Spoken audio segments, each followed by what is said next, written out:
तो एगो hi fi बेरोजगार लइका माई के दरबार में गइल बा। जाके माई से गुहार करता आ कहता, ए माई सुनली ना बिनती हमार, अब रहुए लगाई नैया पार। हे दुर्गा माई, हमारा तो लोग पर से भरोसे उठ गइल बा। कितना मोदी जी से कहनी, योगी जी से कहनी, लेकिन कोनो समाधान होते नइखे। अब रउए एगो सहारा मानी, तनी दया करी आ हमनी के कहीं नौकरी लगवा दी। कि माई सुनली ना बिनती हमार, अब रहुए लगाई नैया पार। अभिले बेरोजगार बानी हो, हम यही से कुंवार बानी हो।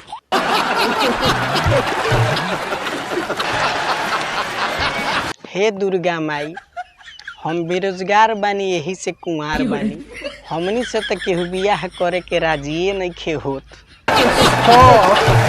बिना नौकरी के तो छोकरी मिलल मुश्किल बा।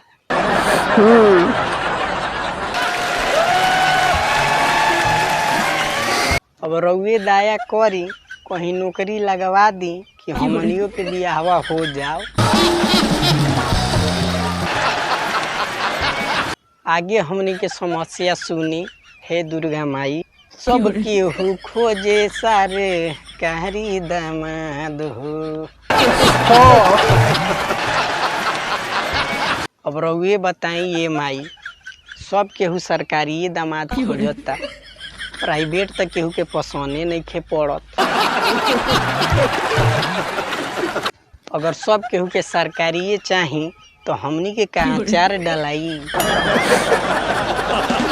सब केहू खोजे सारे कहरी दामाद हो, सुन के डिमांड गरम होता दिमाग हो।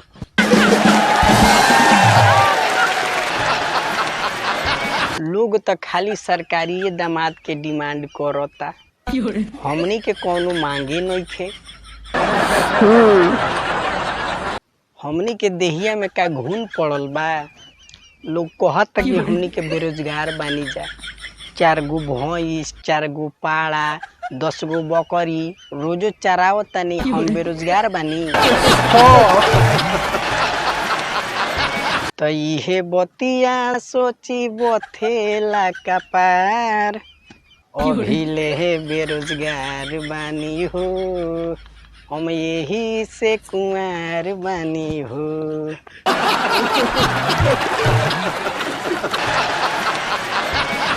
लड़की लोग कालिया पसंद कर ले तारी लो, लेकिन हई सलमान खान के पसंद नहीं खींचो करत। आगे बड़ी दुख बा। हे दुर्गा माई, तनी सुन ली। बाबूजी रोज पानी पी के गरियावेले। बाबूजी हमार 4 कट्ठा खेत बेच के पढ़ैले लिखैले कि बाबू के नौकरी मिल जाई तो सब ठीक हो जाई।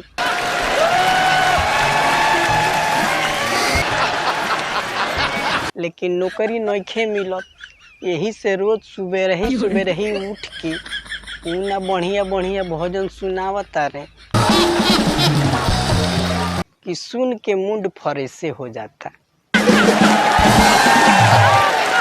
बाबूजी रोज पानी पी के गरियावेले, बानी बेरोजगार बैठल घर से भागावेले। अब बाबूजी के पता हो गइल बा कि हमारा ये जन्म में नौकरी ना मिली, यही से रोजो मार मार के भगावत रहे कि जो अब दिल्ली और वही जब बिल्डिंग मरी है। माई हो, हमनी के पुकार सुन ली, तो कुछ कहरत नइखे सरकार। अब तो सरकारों हाथ पर हाथ धर के बैठल बा। लइकन के जिंदगी के कोनो परवाहे नइखे।